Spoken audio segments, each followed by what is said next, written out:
In one word to describe Arch, I would say people.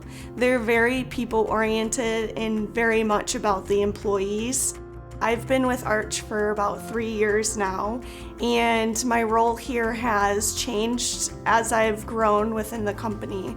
So I started off as an HR generalist. As time went on, we've done multiple acquisitions ever since I first started here, and I am now the HRIS acquisition manager here at Arch. So in these past short 3 years, I've moved up in my position here and in my career, and I've learned a lot here with Arch.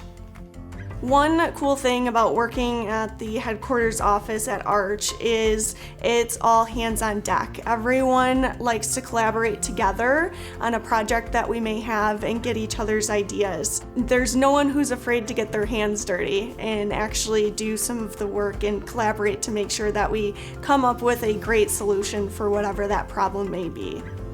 The work environment that the employees are in is very important at Arch, so we like to make sure that work is fun, and we also like to make sure that people are passing down their skills and knowledge to the employees who are newer and coming into the company. So you get a lot of growth when you come into Arch and a lot of knowledge that you can learn from some of the more senior employees here.